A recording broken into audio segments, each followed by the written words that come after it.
Listen, everything you think you know about being a great grandparent is probably making you less important in your grandchildren's lives. The grandparents who shower kids with gifts and say yes to everything, they're not the favorites. Research from the University of Illinois published in the Journal of Consumer Research shows that material gifts create temporary excitement but fail to build lasting emotional bonds. The grandparents who actually become irreplaceable are the ones who master what I call strategic withholding, the ability to say no while deepening connection. After 40 years studying family dynamics and working with hundreds of families, I'm going to show you exactly how to become the grandparent your grandchildren can't wait to see, and it has nothing to do with your wallet. Here's the problem nobody talks about. You're competing. Whether you admit it or not, there's another set of grandparents in the picture, and both of you are trying to secure your place in these children's hearts. But here's what's fascinating. The competition itself is killing your chances. A 2021 study in Psychology Today on grandparent rivalry found that children as young as 5 can detect competitive energy between adults, and it makes them uncomfortable. They start performing for attention rather than genuinely connecting.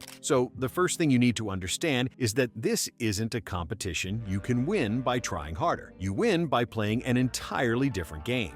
Let me explain what's happening in your grandchild's brain when you interact with them. Between ages 3 and 12, children are in what developmental psychologists call the concrete operational stage. Their brains are literally wiring themselves for social connection through repeated, predictable interactions. When you show up consistently, and I mean showing up in ways that matter to them, not just physically being present, you're triggering oxytocin release. Oxytocin is the bonding hormone. It's the same neurochemical that bonds mothers to infants during nursing. Every time you engage in meaningful play, active listening, or shared problem solving, you're chemically embedding yourself into their emotional architecture. But here's the crucial part. Oxytocin release requires authenticity. Children's brains are exquisitely tuned to detect phoniness. When you're performing or trying too hard, their anterior cingulate, cortex, the brain region responsible for detecting social incongruence, lights up like a warning signal. They may not consciously know you're being fake, but they feel it, and they pull away. Now here's where most grandparents get it catastrophically wrong. They think love equals indulgence. Kid wants ice cream before dinner? Sure. Kid wants to stay up past bedtime? Why not? I'm the fun grandparent. But neuroscience tells us something different. A landmark study from the University of Minnesota following children over 20 years found that consistent boundaries, not permissiveness, predicted stronger grandparent-grandchild relationships in adulthood. Why? Because children's prefrontal cortexes, the part responsible for executive function and emotional regulation, don't fully develop until age 25. When you fail to provide structure, you're forcing their underdeveloped brain to make decisions it's not equipped to handle. This creates anxiety. And here's the kicker. They unconsciously associate that anxiety with you. The grandparent who gives them everything becomes the grandparent who makes them feel subtly unsafe. I'm going to tell you about 3 specific neurological principles that will transform how you grandparent, and later in this video, I'll give you the exact scripts to use in common situations that will cement your position as the trusted favorite grandparent. But first, you need to understand the attention economy your grandchildren are living in. Your grandchildren's brains are under siege. The average child now encounters 5,000 advertising messages daily. Their developing hippocampus, the memory center, is being trained to expect constant novelty. This is why researchers at Stanford found that children's sustained attention spans have dropped 40% in the last decade. When you buy them another toy, you're feeding this dysfunction. The toy provides a dopamine spike, the pleasure neurotransmitter, that lasts approximately 17 minutes according to studies on consumer behavior in children. Then it's gone, and their brain starts seeking the next hit. You've become a dopamine dealer, not a relationship builder. But here's what's beautiful. Your grandchildren are desperate for something their overstimulated brains crave but rarely receive. Sustained, undivided attention. When you sit with a child and engage in what developmental psychologists call serve and return interaction, they serve by speaking or gesturing. You return by responding appropriately. You activate their entire social brain network. The temporal lobes light up processing your words. The motor cortex engages as they respond. The limbic system bathes everything in emotional significance. You're literally building neural superhighways between their brain regions. A 30-minute conversation conversation with full attention does more for their development than 30 toys ever could. Let me give you the specific mechanism. When a child experiences genuine connection, their vagus nerve, the massive nerve running from brain to gut, shifts them into what's called ventral vagal state. This is the biological state of safety and social engagement. Their heart rate variability increases, which is associated with emotional resilience. Their cortisol, the stress hormone, drops. Their immune function improves. You're not just making them feel good, you're literally improving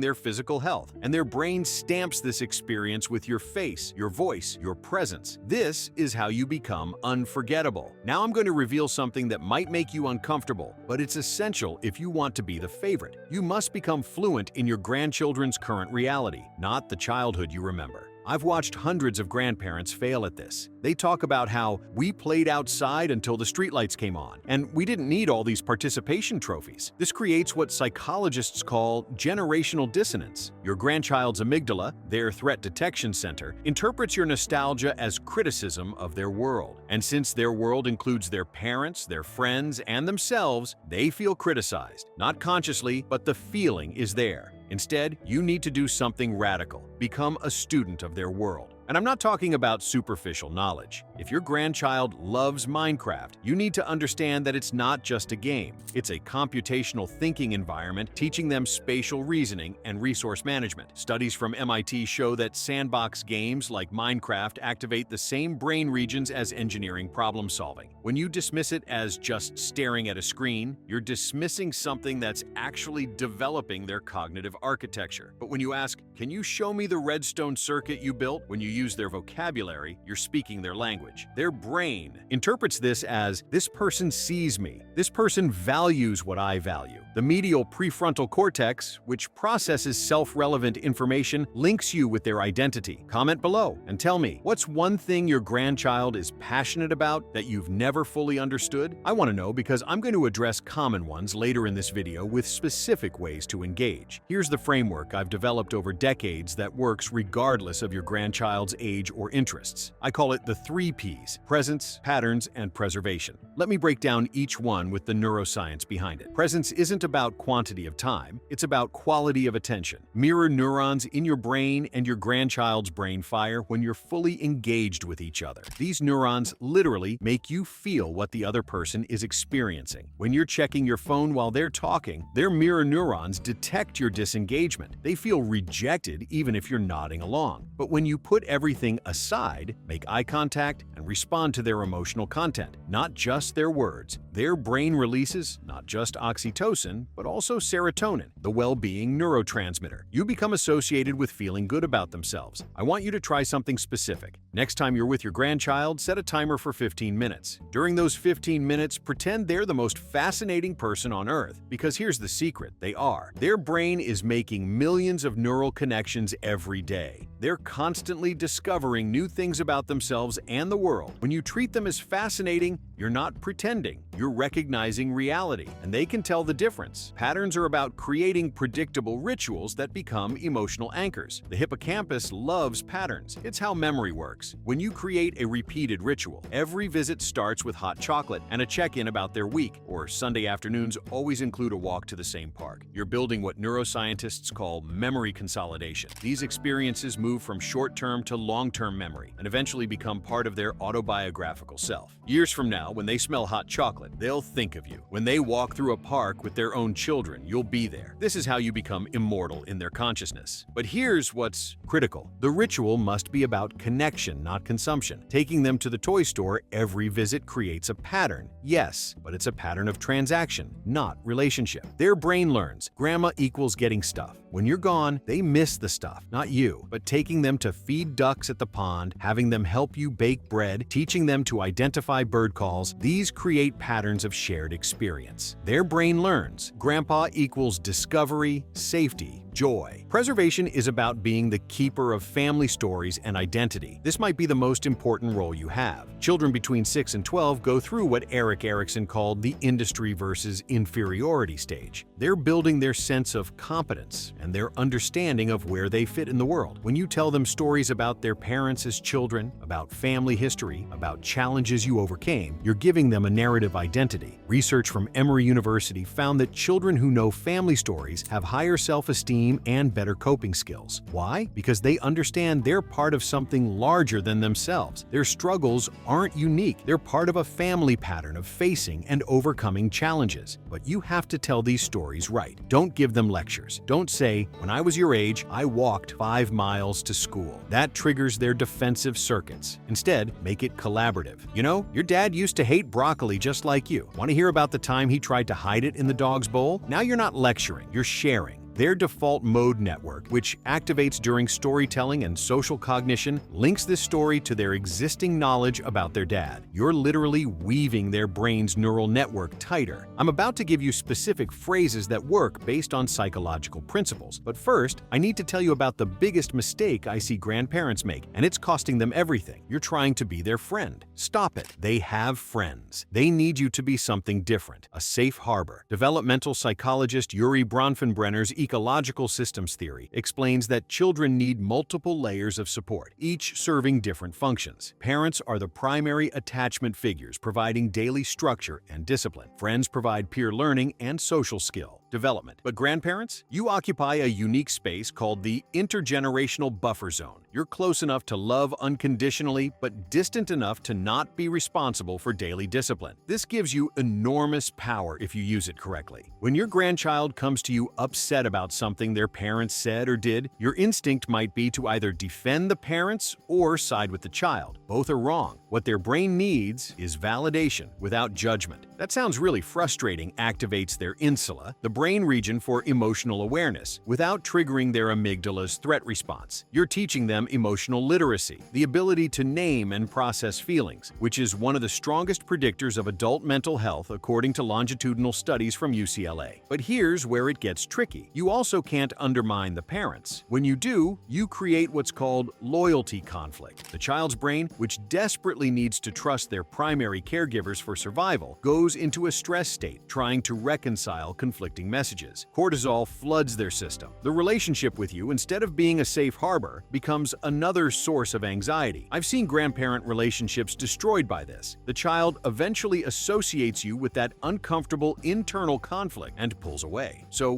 what do? You master what I call acknowledgement and redirection. I hear you. That does sound hard. Your mom really loves you and wants what's best for you. Sometimes parents make rules that feel unfair because they're thinking about things kids haven't learned yet. What do you think your mom is trying to protect you from with this rule? This does several things neurologically. First, it validates their emotion, which lowers their stress response. Second, it reframes the parent positively, which reduces loyalty conflict. Third, it engages their prefrontal cortex in problem solving, which is a cognitive distraction from emotional upset. Fourth, it teaches perspective taking, which builds the neural networks for empathy. You've just turned a moment of family conflict into a brain-building opportunity. Let me give you exact scenarios with exact scripts because this is where theory meets practice. Scenario 1. Your grandchild asks for something their parents said no to. Maybe it's staying up late, eating candy before dinner, or buying a toy. Your gut says, "I'm the grandparent. I can say yes." Wrong. Here's what you say. "That sounds fun, but your mom and dad have reasons for their rules. When you're at my house, we follow your parents' rules because I respect them and I respect you. But let's find something else fun we can do together. What should we choose?" This teaches them that love doesn't mean getting everything you want. It models respect for authority, and it redirects their focus from what they can't have to collaborative problem solving about what they can have. Their brain learns, grandma has boundaries and I'm still loved. Scenario 2. Your grandchild is struggling with homework or a project. You want to help by doing it for them because watching them struggle is painful. Resist. Their brain needs to struggle. Neuroplasticity, the brain's ability to form new connections, happens through challenge, not ease. Studies from Carnegie Mellon show that productive failure, where children struggle before receiving guidance, produces deeper learning than immediate help. Here's your script. This looks tricky. Tell me what you understand so far. What have you tried? Where exactly are you stuck? You're activating their metacognition, thinking about thinking. Then, what's one small thing you could try next? You're teaching them to break problems into manageable pieces. Only after they've genuinely tried should you offer, "Would you like a hint?" hint? Not the answer. A hint. Their brain needs to make the final connection for the learning to stick. Scenario 3. Your grandchild says something negative about themselves. I'm stupid. I'm bad at sports. Nobody likes me. This is critical. Their self-concept is forming, and negative self-talk patterns established now can last a lifetime. Don't dismiss it. No, you're not stupid. That invalidates their feelings and teaches them not to share vulnerable thoughts with you. Don't agree? Obviously. Here's the script. I hear you feeling that way right now. Tell me what happened that made you think that. Listen fully. Then, you know what I notice about you? I notice you keep trying even when things are hard. That's not stupid. That's brave. Your brain is growing every time you practice something difficult. This reframes their narrative from fixed ability, I am stupid, to growth process, I am learning. Carol Dweck's research at Stanford shows this single shift predicts achievement across life domains. Now let me address the grandparents watching this who don't live near their grandchildren. Distance is no longer the barrier it once was, but you have to be strategic. Video calls can maintain attachment, but only if you do them right. A study from the University of Washington found that video calls strengthen grandparent-grandchild bonds only when they're interactive, not passive. Don't just stare at each other. Play games, 20 questions, virtual scavenger hunts where you both find objects around your houses, reading the same book together. Send voice messages, not just texts. The human voice carries emotional prosody, the melody of speech that activates more brain regions than text. Record yourself reading bedtime stories and send the videos. Their brain will associate your voice with the safety of bedtime and mail things. Physical mail activates different neural pathways than digital communication. It's tangible. It smells like your house. It's permanent. Send postcards with drawings you made. Send leaves from your yard. Send recipes with ingredients for them to make while you video call and cook together. You're creating multisensory memories that embed deeper than screen-only interaction. Here's something nobody tells you. Your grandchildren will test you, not consciously, but their brain is wired to do it. Between ages 3 and 6, children test boundaries constantly. It's how they map social rules. If you're inconsistent, sometimes you let them have cookies before dinner, sometimes you don't, their brain gets confused. Inconsistency creates anxiety because they can't predict your behavior. Predictability equals safety in the developing brain. So here's your rule. Decide your boundaries in advance, communicate them clearly, and never violate them. At Grandma's house, we wash hands before meals. Becomes a law of nature, like gravity. You don't negotiate with gravity. But here's what's beautiful. Once they know your boundaries are firm, they stop testing. The anxiety goes away. And within your boundaries, you can be incredibly playful and silly. This is the paradox good parents and grandparents understand. Structure creates freedom. When kids know exactly where the edges are, they can safely explore everything inside those edges. Let me talk about the different developmental stages, because your approach needs to change as they grow. With toddlers, ages 1 to 3, you're working with pure emotional regulation. Their prefrontal cortex barely exists yet. They live in their limbic system, all emotion, no logic. When they tantrum, your job is to be the calm external regulator. Get down to their level. Use a quiet voice. Name their emotion. You're feeling angry because you want more juice. You're teaching them vocabulary for internal states. Then redirect, we're done with juice, but look at this block tower. Can you help me? Their attention span is seconds, so redirection works. You're literally building the neural pathways for emotional control. With early elementary ages, 4 to 7, their language explodes. This is your window to become a master storyteller. Their imagination is at its peak. The stories you tell now will be the ones they remember forever. Make yourself a character. Not perfect, but relatable. When I was 7, I was scared of the dark, too. Want to know what I did? You're teaching them that fear is normal and manageable. Their brain is learning. Grandpa understands me. He's been where I am. With late elementary, ages 8 to 12, they're developing logical thinking. They can handle more complex ideas. This is when you can start teaching them real skills. Cooking, woodworking, gardening. Their motor cortex is developed enough for detailed tasks. Their attention span can handle multi-step projects. And here's what's crucial. They're starting to see adults as real people, not just authority figures. Share appropriate struggles from your life. When I started my first job, I was so nervous I almost didn't go.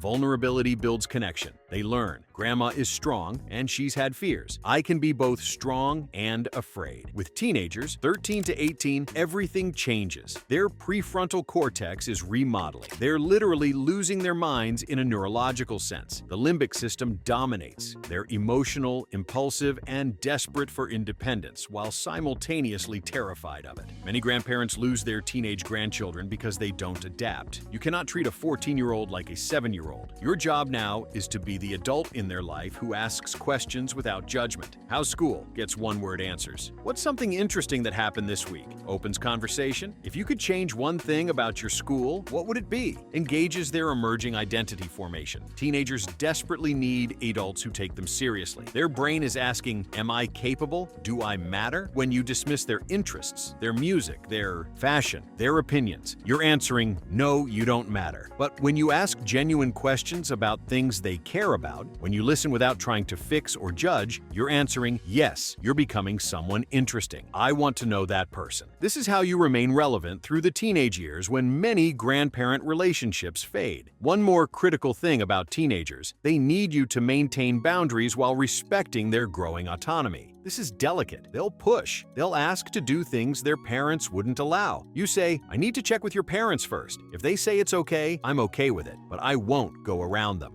This does something powerful. It shows you respect the family hierarchy while also respecting their maturing judgment. You're not treating them like babies, but you're also not undermining their parents. Their brain, which is incredibly sensitive to fairness and respect at this age, recognizes this as integrity. Let me give you the gift strategy that actually works because I know you want to give them things. The key is experience plus meaning. A study from San Francisco State University found that experiential gifts produce more lasting happiness than material gifts. But you can combine both. Give them a journal with a note. Let's fill this together with memories from our adventures. Give them a plant. We'll watch this grow together just like you're growing. Give them a cookbook. We're going to make one recipe from this every month. You're not just giving an object, you're giving a shared future. Their brain doesn't just process the gift, it anticipates the relationship continuation the gift represents. And here's the secret about gift giving that changes everything. Make them creators, not consumers. Instead of buying them art supplies, buy art supplies and create art together. Instead of giving them a book, read the book together and discuss it. Instead of giving money, give money with a mission. This $50 is for you to buy something for someone else who needs it, and then tell me about it. You're teaching them agency, empathy, and the joy of contribution. These are neural patterns that serve them for life. I want to address something painful. What if you've already made mistakes? What if you've been the overindulgent grandparent, the critical grandparent, the competitive grandparent? Here's what neuroscience tells us. Brains are plastic. Relationships can be repaired. It requires what psychologists call rupture and repair. You acknowledge what you've done wrong. I've been thinking, and I realize I haven't always respected your parents' rules. That wasn't fair to you or them, and you change behavior going forward. Their brain doesn't need you to be perfect. It needs you to be authentic and committed to growth. When they see you model apologizing and changing, you're teaching them the most important life skill: how to recover from mistakes. Your time with your grandchildren is finite. If you're 60 now and they're 5, you might have 60 years if you're lucky, but realistically, you have 20 years of real influence. 20 years to build memories, 20 years to shape their neural architecture, 20 years to become the person they call when life gets hard. Don't waste it on toys and sugar and competition. Spend it on presence, patterns, and preservation. Show up fully, create rituals, tell the stories, be the person who sees them completely and loves them anyway. The favorite grandparent isn't the one who says yes to everything. It's the one who shows up consistently, who maintains loving boundaries, who is genuinely interested in who this child is becoming. It's the one whose house feels safe because the rules are clear and the love is unconditional. It's the one who makes them feel like the most important person in the world for sustained moments of real attention. You don't need money. You don't need to be fun by entertainment standards. You need to be present, predictable, and passionate about them. Do that, and you won't just be the favorite grandparent. You'll be the person they remember with tears of gratitude when they're standing at your funeral someday, telling their own children about the grandparent who changed their life just by showing up and paying attention. That's the goal. That's the win. Everything else is noise. Thanks for watching. Check out other cards on the screen.